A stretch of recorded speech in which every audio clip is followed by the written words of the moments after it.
in my experience, I've seen kind of really two different categories of folks at work. And this is in health plans, almost in every organization, but there's people who are about the work and about trying to move things forward, which is why I love this particular podcast because I think that's really what it's about. And there's people who are about their jobs for a whole variety of reasons, and the focus is entirely different. Welcome to Broken Benefits. I'm your host, Lee Lewis, and this is a podcast where we learn from top employer experts on how to fix our broken benefits to save lives, save dollars, and save your talent. Welcome back, everyone, to Broken Benefits. I'm your host, Lee Lewis, and today's guest, Barb Flitsch, is really a Renaissance person who's worked so much within the roles of managing health plans. She helped lead a Fortune 500 health plan for multiple years, where she was able to flatten trend for around half a decade. Additionally, she's been a consultant and even now has been outsourced talent to help support benefits teams working in these roles and trying to make transformative change within healthcare. We're so excited to learn from her today. Welcome to Broken Benefits, Barb. Thanks for joining us. Thanks, Lee. Thanks for having me. Yeah, absolutely. Absolutely. So, first question, tell us a little bit about uh, the experiences in your background that helped to shape uh, what you know about healthcare today and how employers can have an impact on American healthcare. Sure. So I started 35 years ago, long time, and was fortunate enough to be cast in a role as a service rep back in the days, kind of actually before we had computers on our desks, if you remember that, and receptionists.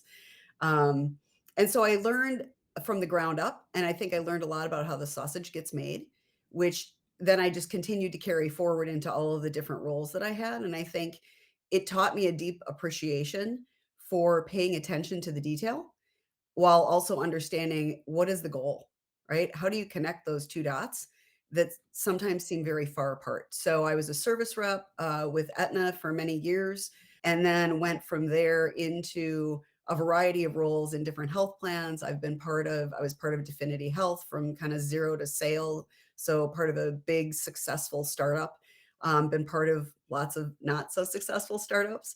And along the way, made relationships that have carried forward. And in fact, that's what ended up putting me in position to be helping manage that health plan and working to keep the financials in check. So, really understanding the motivations of the folks that are in charge was a big part of what I learned along the way.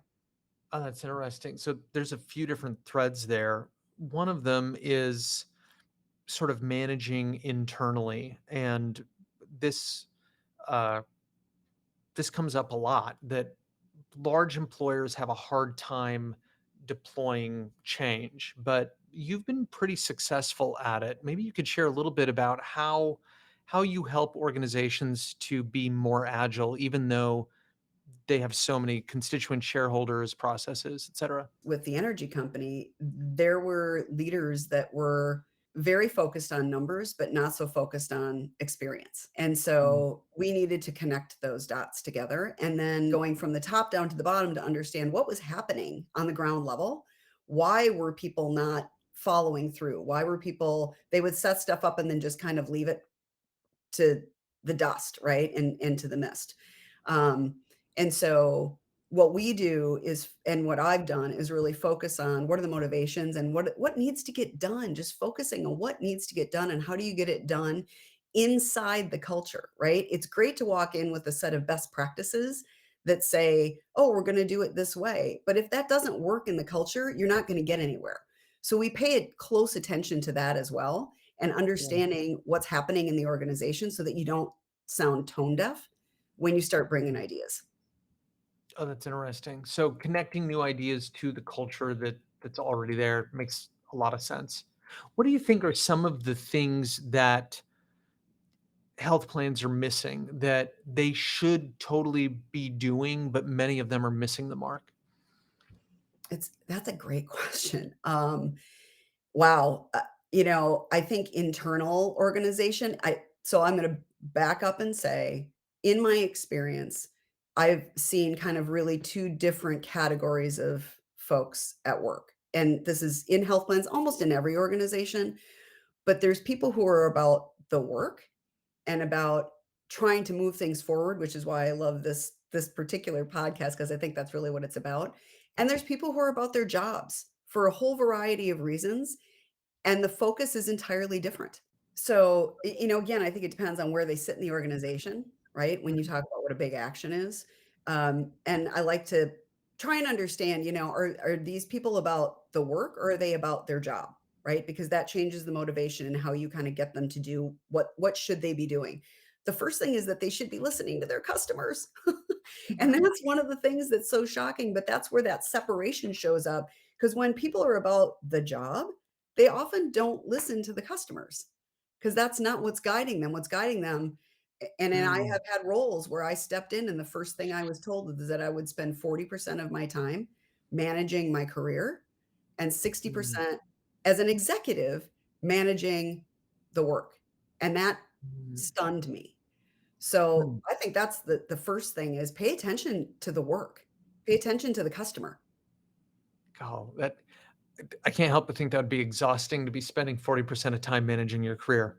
And, I I would be terrible at that. Like, it's the I was last thing I terrible think at about. it. I was terrible at it. Yeah, it wasn't and I just that was never gonna be me.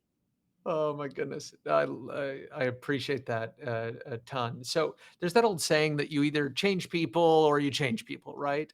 In your experience, is it possible to light a fire and inspire people who are just focused on their job to latch on to sort of a broader mission or trying to help, make innovative changes? Or is it one of those where maybe we just need to maybe you don't let those people go, but you supplement them with other people who might have a different perspective in order to get things done?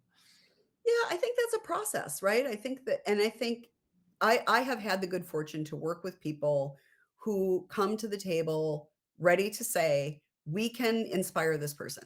We can inspire them to be different," and I've seen it happen, right? People who are, I'm gonna say, kind of, corporately dead inside, just they're just tired, they're worn out from bringing their best stuff and nothing ever happens. Um, Oh, and sometimes there's a moment when all of the stars align and you can make a difference for those people. And I've had people say that working alongside of them has changed their perspective. And sometimes they go on to something different because they've discovered that that's their choice. mm. And sometimes they need to move on in a different way. And then you have to have leaders that have intestinal fortitude to do what needs to happen to make the right thing happen. I love that. One of the biggest threats to American healthcare from my perspective is that it's very hard for large employers to implement uh, innovative changes. And you've had a career where you've been successful at that. You mentioned connecting it to culture, but are there operational tricks or hacks or Oh, methods that people can use to just to make it easier to get things through? yeah, absolutely. I mean, I think the first thing is start small. Okay. And don't be afraid to try. This is the other theme that as I look across all of the organizations that I've worked with that have done things successfully, and let's define success, right? As we learn something, right? What are we going in Mm, with to try and understand how do we define success? mm, Um, the one for all and all for one rarely works. Like that's a really unique organization that can roll stuff out for everybody all at once and have it win. So, where is the right place to start? And the answer can be different depending on the thing you're trying to do. But figuring that out first, and again, going to the motivation of mm, we're human beings, right? We want to succeed. So, how do we create success for the person who's going to be on point for this, whether it's someone senior or someone more junior, is often the place to start. And once you can define that, you can back into there's all kinds of templates and process and things that you just know work when you mhm. understand what the outcome is. And deploying those rationally is really important too. But defining success at the outset and figuring out where you can go in and start small is the thing that I've seen work. And I not mean, being afraid to fail, right? We're going to learn something. right. I love that concept, almost like you should have a goal, like, "Hey, what do we wanna learn this year?"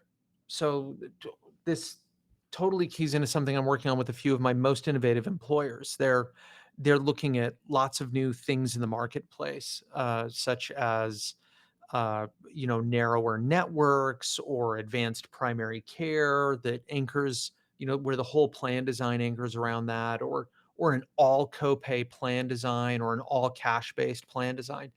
And all of it just seems really out there.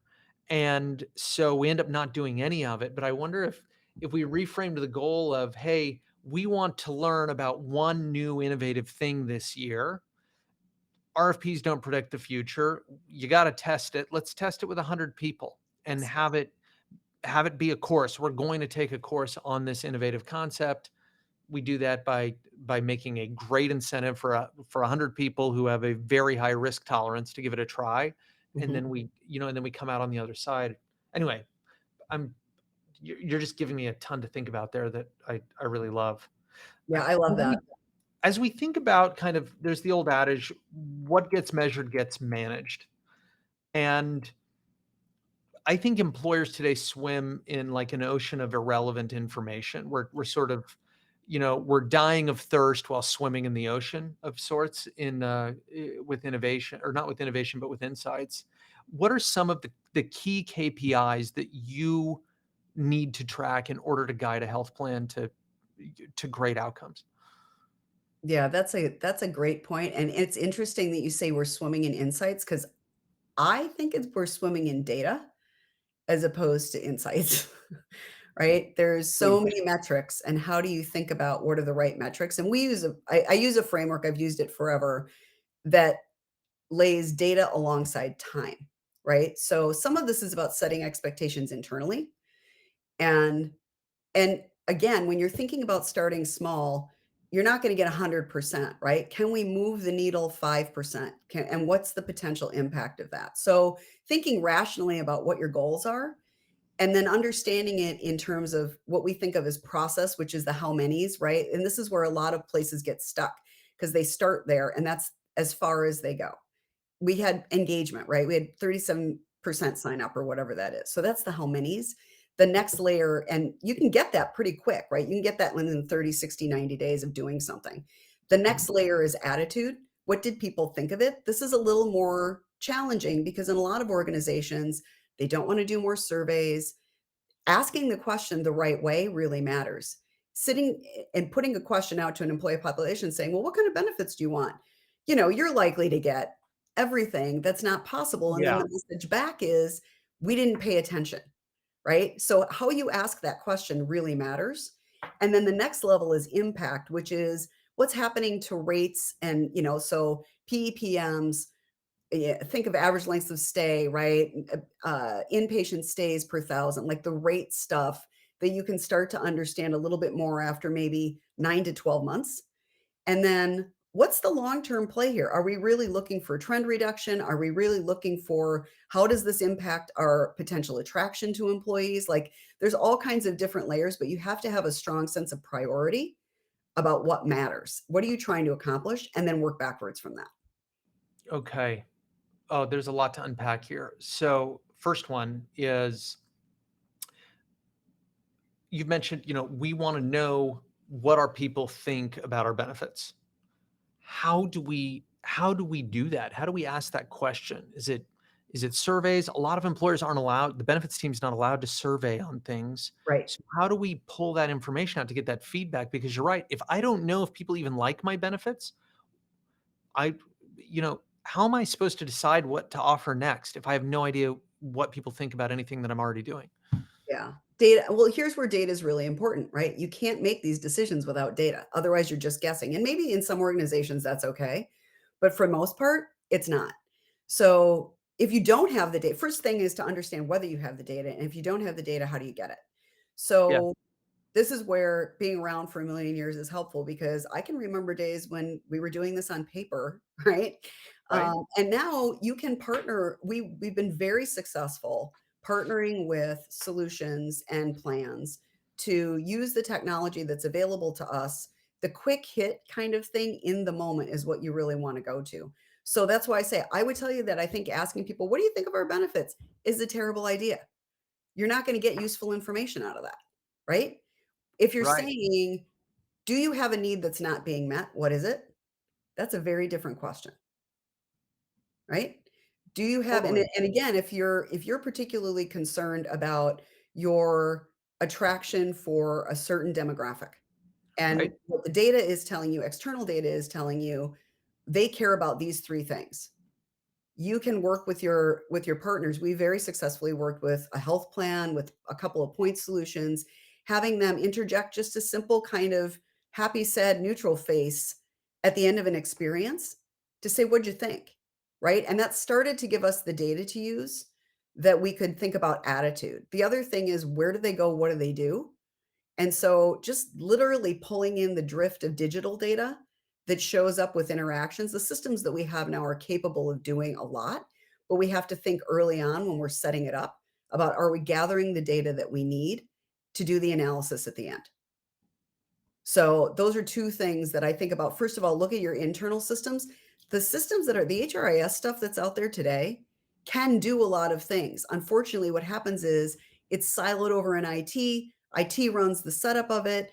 They don't necessarily talk to HR operations or the benefits team about it, and it gets built without the ability to gather that data. So that internal collaboration is super critical to getting the output that you need to understand where to go next.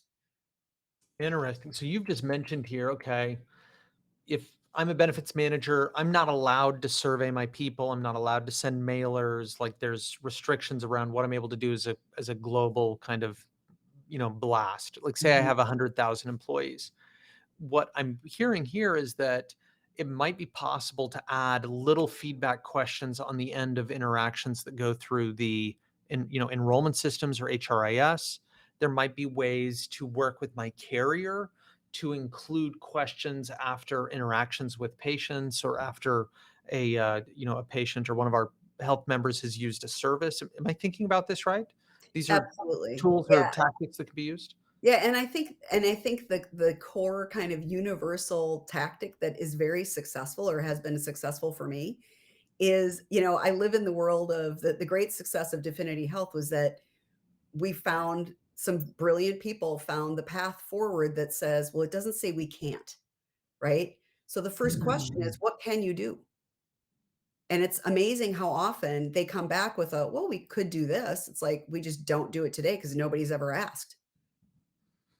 Wow. I think that's really profound. One of my favorite consultants has a woman named Lisa Bodell. She's a futurist and talks about how to solve problems at companies. One of the things she says is one of the is the concept of kill a stupid rule. That Yeah, I effectively love that. she asks her clients what are stupid rules or stupid things that you're doing, write them down that you probably shouldn't be. And then she flips it and says, which of these things are actually a rule versus just something that you do? Yeah. And when they unpack it like that, like half the things that we just assume we all have to do actually aren't even a rule at all. And then it's the concept of try to get rid of that stuff. I love the inverse of what you're saying is what are things we want to do but think we can't, and then is there really a rule against it? And if there isn't, then let's move forward. I And I think Right. the other thing is that it's about how you show up as a partner. So, Mhm. either internally with other groups in your company or with your external vendors, carriers, what have you, they love that stuff, right? This is becoming part of their R&D engine to keep pushing them to do better. And so earlier you asked me, what are people in health plans doing that they shouldn't be doing, or what aren't they doing that they should be doing? This is Yeah. one of those customer listening things that is super. I mean, it's easy to ask that question. What can we do? And people love to talk about the stuff that's possible. So that's then attaching to that. Remember the concept of it's about the work, not the job, Right? because then that connects people to the work because they get to be part of potentially what happens to that. And so this is within the frame both to downstream employees, but also within the benefit, say the benefits team. of Absolutely. what are things that we want to do that we can't or that we think we can't, if we could explore, and that helps to sort of light a fire under people who might you what was the term you said? Sort of a corporate they've sort of Dead corporately inside. dead, right? Because they've brought their whole self and it's they've never been able to It sort of wasn't unleash it. accepted, right? It was Yep. nobody took them up on the opportunity. Oh, I love this. How much how much time do you think teams need to spend mining and looking at data? And are there a few key questions that are more important than others? Oh, that's a big question. So from a time perspective, I think it depends on the maturity of the organization, and by that I mean both the technological and kind of infrastructure support that they have, as well as how they function as a team, right? Okay, If you don't trust somebody who's telling you something, right, because they're pulling an insight from data, right, um, it's going to take longer because you're going to make them prove it.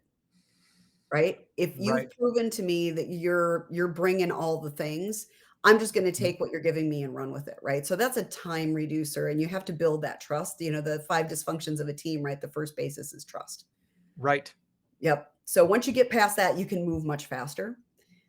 That makes So sense. from a time standpoint, and I think it depends on, by the way, who has a voice and who has a vote in the organization about what you do, Mm, right? Do you have to bring a bunch of people? There are some organizations that pride themselves on collaboration, whether it's real or not. right?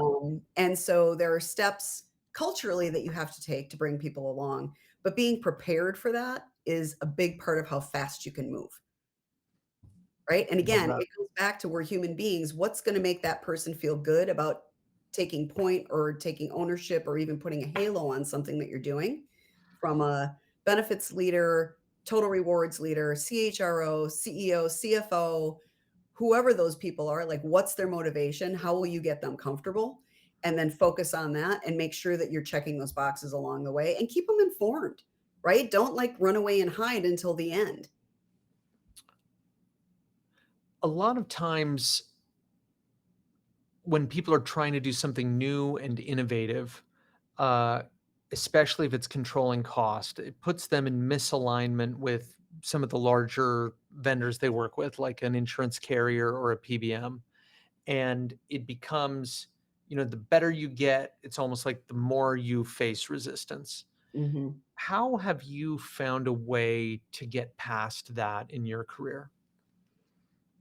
This is going to sound like a broken record, but honestly, it goes to um, motivation, right? So when you go to renew a health plan and you're in a really dire financial situation, right?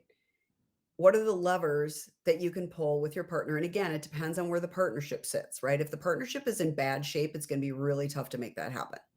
Mhm. And sometimes you have to go up the food chain, which is uncomfortable. And sometimes you have to say no, right? Mhm. No. And no is a Mhm. complete sentence, by the way, With a period at the end. with a period at the end. The other one that I love is that doesn't work for me. Mm, I And love then that. just silence because, we abhor silence, we abhor the void, and somebody will speak up. What do you think are the biggest opportunities within healthcare that employers ought to be seizing on? So I do see this, and so first of all, the really getting your hands around the data, the stuff is coming at so fast. It's coming at us, AI is coming at us fast. The amount of data that that's gonna produce and understanding what insights you can draw from that is coming fast. So getting your arms around that, I think, is really important. I think coming at this from the experience is also really important. The people that I see being really successful with this, and you've talked to a bunch of them, they're all out there, right? And this was kind of where we had success at the energy company was how do we think what is the experience we want people to have, right? Within a cost contained Mm, structure. So again, I'm back to the what can we do and how do we optimize that experience? If you deliver that, generally speaking, you're going to get the results that you want. And then working backwards to, okay, so what can we do? How do we drive these? How do we make this real? And then the other thing that I will say over and over and over again is you have to communicate. You have to do it appropriately. But there has to be a level of transparency around this that says, here's what we're doing and here's why. So that people do understand. They might not like it, but at least you're getting buy-in, right? This is not consensus. This is about buy-in. And those are Right. two really different things. So I think communicate, focus on the experience, and start with data, which are themes that I've heard over and over on this podcast. That's right.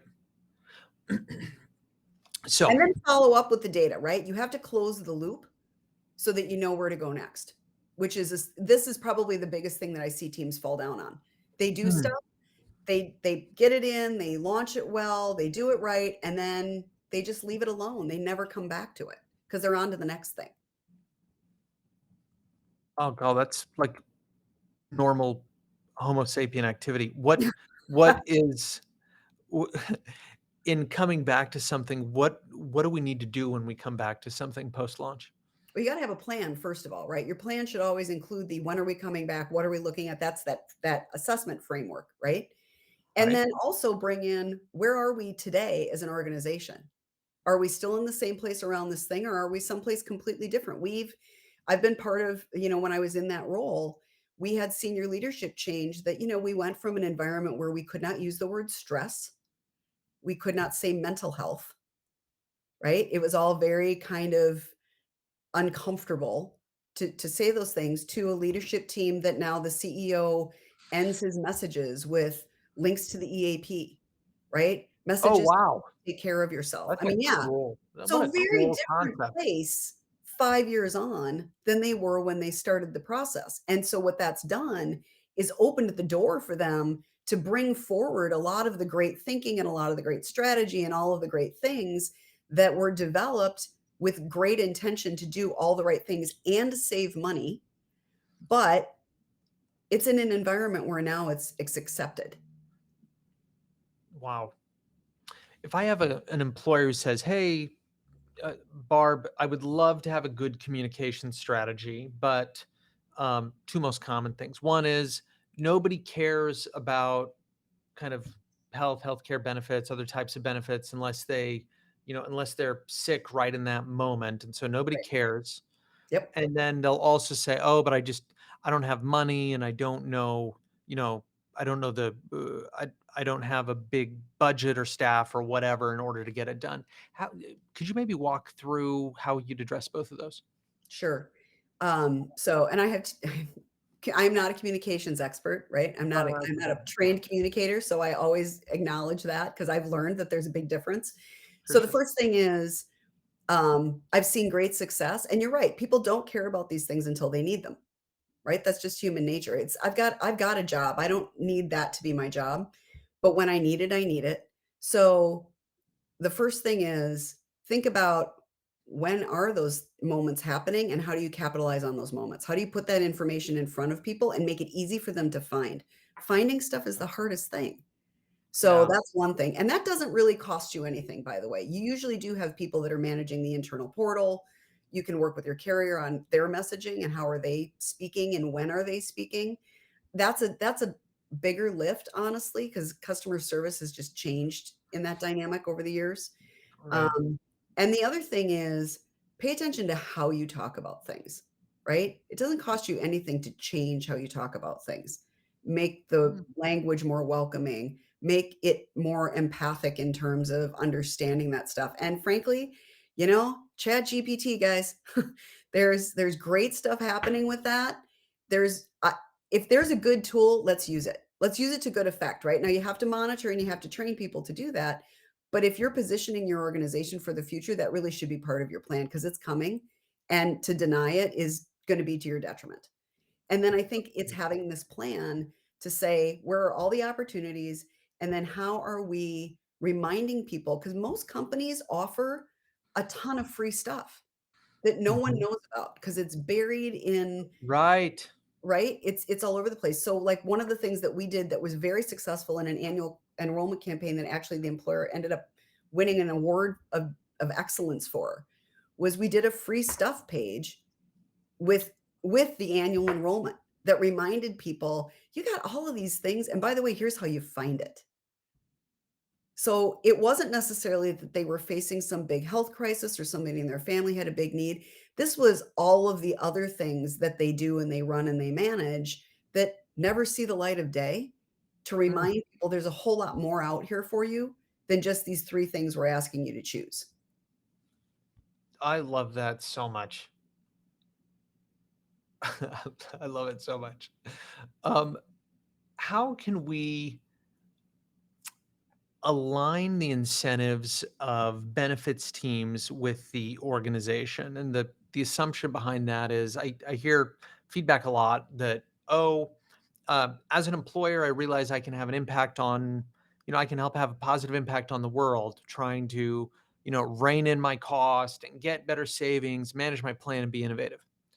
But um, but I don't have any incentive to do that. If because doing something new is a little bit disruptive, that could cost me my job. If I save money, I don't get any credit. They expect my cost to go up 5% a year. I just need to keep it below, the average and I'm fine. But if I save $100 million, I had one benefits leader tell me one of my favorite quotes ever was, Lee, if I save $60 million, all I get is a high five. That's as much as I can expect. And 60,000,000 less in your budget next year. And 60 million less in my that's right. And so there's this misalignment between the organizations and the staff. And you've been in lots of organizations and you've helped with sort of this alignment. That's one of your themes. How can we get that to be better at organizations? Yeah, and again, the folks that you've had on are all so accomplished, right, at this and so wise about how they manage the organizational piece of this. Mhm. Again, I'm gonna go back to how you set the stage, right? Being transparent with the people who are in this line that are gonna make these decisions about you're telling me I've gotta save X amount of money. Okay, that's great. Like, there might not be a well to go back to, so putting the choice to say, "Okay, well, which would you rather?" "I can do this or I can do this. Here's the outcome of those 2. Help me choose." Right? So, having a Right. real conversation with somebody about that is one thing, and again, I go back to intestinal fortitude, right? You gotta have the right people sitting in this place and able to communicate. So, working on those communication skills, this is the other thing that we often forget, right? Is that as people, we continue to develop, and even leaders need to continue to develop. And so some people are fantastic communicators, and it's very easy for them to convey the vision and the spirit and the reality. And other people need some help to do that, right? So where do you have on your team somebody that can really cut through? Testing these things with other people before you go to your leaders with them to see all the stuff Mm, that they resonate. Leaders should not think that they have to be bulletproof, right? Like, right. be willing to take some shots before you go have the conversation. And then also sit down and say, right, like, "Hey, you know what? If I save" so one of the things that we've done very successfully is work with our partners to say, "Will you fund this?"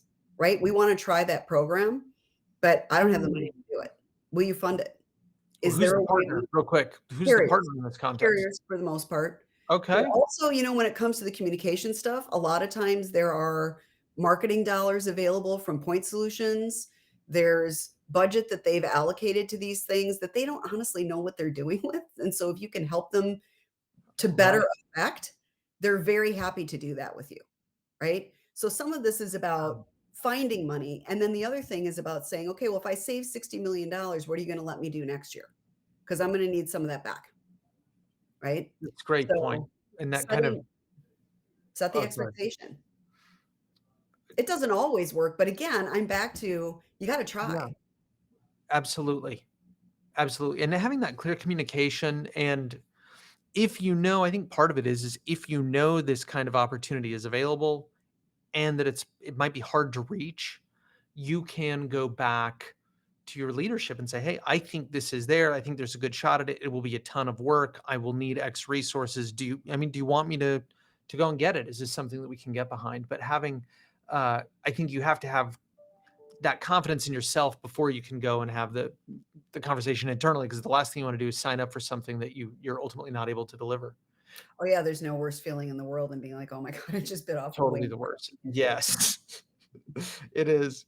What, as in throughout your career, what are some of the, one or more of the biggest risks that you took that ultimately paid off? Oh, yeah. I mean, again, jumping in with both feet into Definity when Okay. it was not even a thing, right? When it was an idea, um, that turned out to be a $300 million exit kind of a situation. Um, but that along the way was every step along the way felt fraught with risk, right? We were doing things like putting messages on EOBs that had never been done before. We were using PowerPoints in annual enrollment meetings that had never been done before with video clips that could fail, right? Technology that could fail and make us look bad. Um, honestly, taking on this role, leading a $150 million health plan, And you know? Definity, a little more information on Oh, sorry. Definity of Yeah, what was Definity new about Health that. was like 'em or hate 'em, we created the category of CDHPs in the US. So the founders kind of brought that concept over. Um, we were in copay land in the land of John Q. Remember that? Like back in the HMO days when everyone was like, we were the public enemy number one in health plans, you know? And the idea held up, right? That I people didn't understand the cost of healthcare. So if we Mhm. did nothing else, I do think that we changed the industry in terms of people do get now that an office visit isn't $5, right? Right. There's People the people You never understand that used there's to read different about costs. this stuff in the common press, right? It wasn't a topic for the average Jane to be reading about the cost of this stuff or the machinations of health systems or any of this stuff. And now it's kind of all out there because we need to understand it as consumers. The fallacy was, hey, it's like buying car insurance. It's not like buying Right, car insurance. Health insurance is not like anything else, right? It's right. intensely personal. It's often, in a crisis when people are at their emotional worst, it's financially potentially destabilizing for families and companies. I hear a lot of this today with companies looking at some of the medication stuff that's happening, and mid-sized companies can go bankrupt over this stuff if they're not structured well. Mm, And so, that the idea that you could teach people about the economics of healthcare and give them a way to do it comfortably was great. As it panned out, the concepts were good, but the reality, I did this early in my career at Watson Wyatt, and we had a health system that was like, we're all in. They were very innovative. Their leadership team was fantastic. They had a PPO and they had an HMO. And of course, it's mhm, home cooking because it's a health system, right? So we've got this most mhm. favored nation stuff going on that we had to worry about. Um, and out of the gate, we got 85% enrollment in a choice environment. Wow. Insane, right? And those were the days when if you got 5%, we were giving each other high fives, you know? Totally. But 5 years down the road, after they had eliminated their PPO plan, it didn't change the slope of cost, right? It dropped it dramatically because people did eliminate a lot of the That's right. care, but Right. it didn't They change just the thought they were consuming less, but the trend is the same. correct, right. And again, right, this was the battle that we couldn't win. We couldn't win the network discount game. And so eventually it all reverted again to that. And I see that we're back there again. But what I Mm, see is more rational choices around what are we trading for a potential discount savings versus all the infrastructure that we've built, all of the plus deals that we've done around point solutions and continuum of care and integration and all of the other value that's driven outside of discounts. mhm. And if depending on the financial situation of the company, you might not be able to get away from that, right? If you can save 15 basis points on your plan Right? by switching carriers, there's a cost to doing it, and you just have to understand that up front that sometimes you can't win that game, you're gonna chase the discounts. I Yeah. wanna see us get away from that because discounts were originally a proxy for quality. We have better tools to use now for quality. Right. Discounts are about price, and that's it, and I think it's a race to the bottom. Yeah. It's a really good point. It goes along with what you said earlier too about um, looking at the impact and the how many's and attaching time to the money as well, right? How much work is it to save 1% in discounts? Could we take that same amount of work and save 2% through cancer, second opinions, Yes, or something yes, else, right? There, the money's there, the savings are there, and the question is how much, how much effort do we have to get there? and it's a game of inches, right? Because for the It most is. part, companies have done a lot of things. So now Right. it's very condition specific. It's looking at new money, like the whole GLP-1 conversation, right? I will out that I have very strong opinions about this for personal reasons, but, Yeah. I think there's a way to do it, but this is new money, and in 35 years, I've never seen new money, really, other than maybe the Hep C vaccines that were or the Sure. treatments that were coming through. Yeah, and But then it's a 2012 to huge number. 14. But that's the other thing too is think beyond benefits, right? What other program do you have that you could be thinking about, talking about, programming for, constructing finances for, that could Mhm. potentially reach 40% of your population? It Mhm. disproportionately affects if you have DEI, goals, it disproportionately affects people of color and women, right? Obesity. Um, it is a financial burden for people, and so Right. if you say that you care about financial well-being, right? What are you doing in the benefits realm to connect to these other things? And bringing that as an investment package to your leadership as an across the organization win, as opposed to just a cost center issue. Mm, great point. If we're thinking about how to create a better member experience, this is something where you're an expert. Imagine you're coming, you just, were placed in a new role, leading a large health plan. What are the what are the quick things you would do to gauge whether or not you have a good member experience? And what are the first 2 or 3 things you would do to improve it? So my first stop would be for in whatever realm they operate to go to our, whoever handles the calls to the call center, right? Okay. And inside the organization, right? Whether it's a ticket-based system or it's a phone-based system, however they use that. And actually understanding that is one of the first things, right? Because how are people reaching out to us? Do they think that works? Right? What are the natural Okay. flows for people to get information is a first place to start. And then understanding what are they Yeah. saying, right? What are the things that we're hearing? Usually themes emerge. And you could say, "Oh, well, Mm. we've got a problem with this because we're getting 100 calls a month on this thing." Mm. And that might be a really easy fix of moving something on the benefit portal, asking the carrier to change how they talk about something. And then I would also do the same thing with the different provider partners that we have to get their intake of what are people saying? What noise are you hearing? That's your first cut to potentially find really low-hanging fruit, right? This is great. Pay attention to the low-hanging fruit. Like, again, start small. You don't have to go out with a big campaign about something. Fix some of the irritants, right? The stuff that's sand in people's underwear. It's like just, you know, Totally. the grit of life. If you can make that better, that starts to have a neighbor effect. And people are like, oh, I didn't find that hard at all. You should do this. We realigned all of the mental health benefits at the energy company to make it a single point of entry system that then you were navigated to the best place for you to get help the fastest and the cheapest. We didn't change a single benefit. I love that. You probably didn't need a big new budget. You didn't have to change the benefits. You probably didn't need a new vendor. You just reoriented around the patient after listening to the members.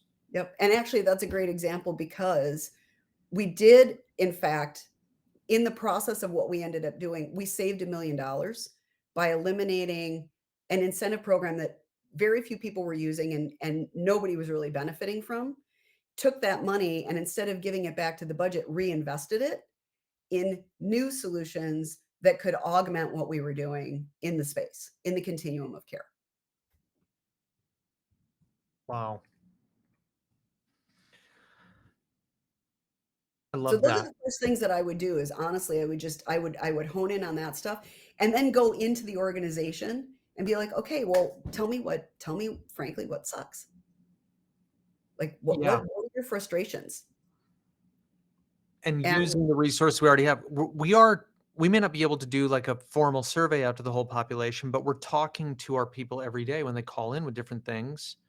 What are the trends? What are the most common questions? What are the themes? This is great information. I wouldn't put the question like, "What do you hate out there?" to the broad populace. I would Sure.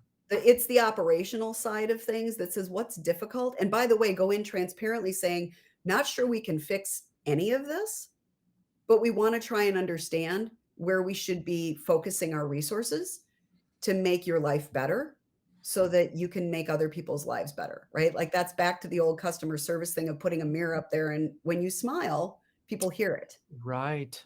right? How do you make the I love experience that. better for the people that have to deal with this stuff on a daily basis is a great place to start too, because the audience is smaller. Yeah. What projects are you working on right now that you're loving? Like, what's the most exciting stuff that you're working on right now? God, we have so much fun. We get to have so much fun. So we're focused on helping companies get stuff done. Really, like that's Yeah. our thing. They all have strategies. They've spent a lot of time and money developing them. We want to help them operationalize that. We're working Right. on we're actually working with a large organization who is bringing communication teams together, Okay. global, US, and well-being. And so helping them think about what's the operating plan to again Mm, make their lives easier and better and make sure that their employees know how to access, understand, and appreciate the benefits that they have, right? Like that's the big overarching picture. I love that. I love the team. It's awesome. We're working with another organization who has really never had a vendor management system mm. cycle. And so it's not high tech. It's not a technology play. It's a literal nuts and bolts. How do you manage a cycle of a relationship, right? So all of the assets and the artifacts and the processes that go along with that. I'm loving that.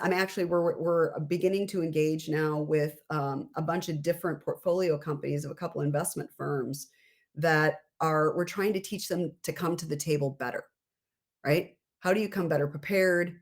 How do you anticipate what your employer clients are going to ask from you and be ready to say yes? Or also be transparent and training skills up on how do you have a conversation about, "We can put that in the roadmap," or, "If you're Mm. willing to do this, we can do that," right? So teaching And kind these of are vendors like point solutions? Mhm.